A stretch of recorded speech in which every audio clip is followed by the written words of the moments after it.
आप सभी का इस शो में, जिसका नाम तो आप जानते ही हैं, नहीं जानते तो पढ़ तो सकते हैं, अनपढ़ कहीं के। आप मेरी तरह आलसी किस्म के हैं तो बता ही देता हूं। हमारे शो का नाम है आखिरी घंटा, यानी कि द लास्ट आवर। ताजा तरीन खबरें इस वक्त की कुछ ऐसी हैं।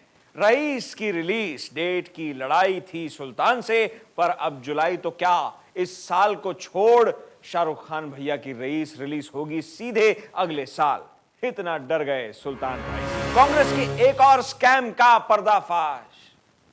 अरे बीजेपी वालों, कुछ और काम भी कर लो, 2 साल हो गए। एक और न्यूज चैनल ने खोज निकाला दाऊद इब्राहिम के घर का पता। वो पाकिस्तान में है, ये तो सारी दुनिया जानती है। इसमें न्यूज क्या है बे, और वो भी ब्रेकिंग न्यूज क्या है बे। अर्बन भाई स्वामी के साथ आप देख रहे हैं द लास्ट आवर। आज का डिस्कशन का टॉपिक थोड़ा टची है। ये जो हम टी शर्ट पहने हैं, अल्कोहल इज द सॉल्यूशन, ये बिहार में नहीं चलता। बिहार में अल्कोहल पे पाबंदी है। Whatever. हमारे गांव बिहार को फिर एक बार जंगल राज करार दिया है। हमें तनिक भी अच्छा नहीं लग रहा है। हमरे भैया तो कह दिए हैं कि भैया दिल्ली भी जंगल राज है, पठानकोट भी जंगल राज है, बंबई भी जंगल राज है, अंडमान भी जंगल राज है, मतलब पूरा का पूरा भारत ही जंगल राज है। ये कौनो बात हुई है? हम इतने दिनों से सुन रहे हैं और देख रहे हैं टीवी पर और मीडिया पर कि जंगल राज का आखिर साफ साफ मतलब क्या होता है।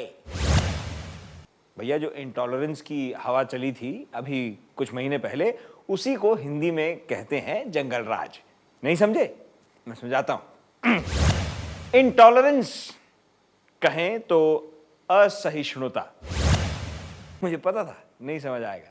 बेसिकली हमसे बर्दाश्त नहीं हुआ तो हम दूसरे पर चढ़ गए। हाँ, बस तो जहां हमने इंटॉलरेंस जताई वहीं शुरू हो गया जंगल राज, जो बिहार में हुआ आदित्य सचदेव के साथ। हमें उसका बहुत दुख ही नहीं बल्कि गुस्सा भी है।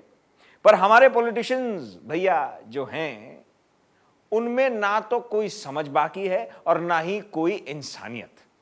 हर मुद्दे में पॉलिटिक्स, हर इशू में पॉलिटिक्स। मेरी पार्टी ऐसी है तो आपकी पार्टी वैसी है। अरे हम कहते हैं भाड़ में गई आपकी पार्टी। आज हमारे देश में एक ऐसी पॉलिटिकल पार्टी नहीं है जो आम आदमी के हक के लिए लड़ाई करती है, और हम आपकी बात तो शुरू ही नहीं करना चाहते। एक ऐसी पार्टी नहीं है जो आदित्य के परिवार का सोच रही है। एक ऐसी पार्टी नहीं है जो आदित्य को इंसाफ दिलाने की बात कह रही है। यहां तक कि हमारे प्रिय प्रधानमंत्री जी भी मौन धारण किए हैं इतनी बड़ी घटना पर। दिल्ली में एक अमीर आदमी के नाबालिग लड़के ने अपनी तेज रफ्तार गाड़ी से राह चलते आदमी की जान ले ली। तब भी हम खामोश थे। बस जहां अपना फायदा हो, हमारे नेता वहीं और सिर्फ वहीं अपना घटिया मुंह खोलेंगे। न्यूज चैनल पर आदित्य के माता पिता ने उनके 19 साल के लड़के के खून से भरे कपड़े तक दिखा दिए, फिर भी हमारे नेताओं और पुलिस को शर्म तक नहीं आई। ऐसे कैसे होगा इंसाफ? हम कैंडल्सों का मार्च कर लें, 2-4 नारे लगा लें, कुछ दिनों बाद फिर क्या होगा? फिर कोई आदित्य।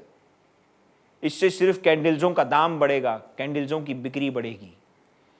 क्या आपको याद है दिल्ली में स्पीडिंग मर्सिडीज से जिस युवा की मौत हुई, सिद्धार्थ शर्मा? चलिए मान लिया कि उसके केस में अमीर लड़के को कल्पेबल होमिसाइड के तहत बुक किया गया है। भाई जब दिल्ली पुलिस ने फुर्ती दिखाई तो बिहार की पुलिस क्यों नहीं दिखा सकती? इस देश में अगर नेताओं और अमीरों का गुंडा राज चलेगा तो 99% लोगों का क्या होगा? मोदी जी अच्छे दिन तभी आएंगे जब हर स्टेट में हर तबके का आदमी इंसाफ पाने की उम्मीद रख सकेगा।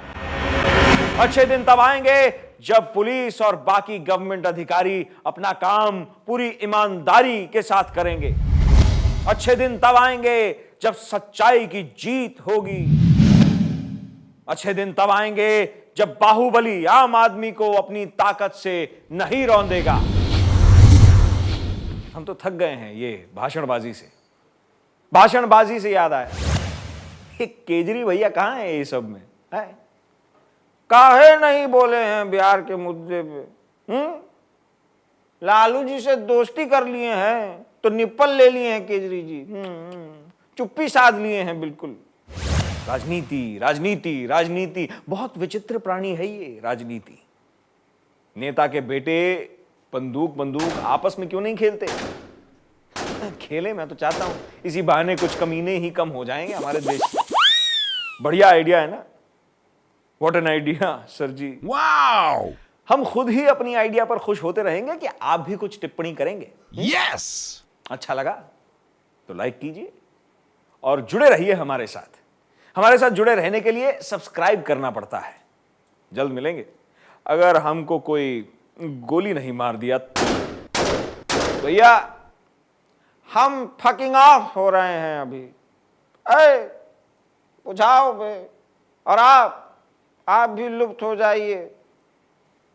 जय हिंद। हर हर महादेव शंभो।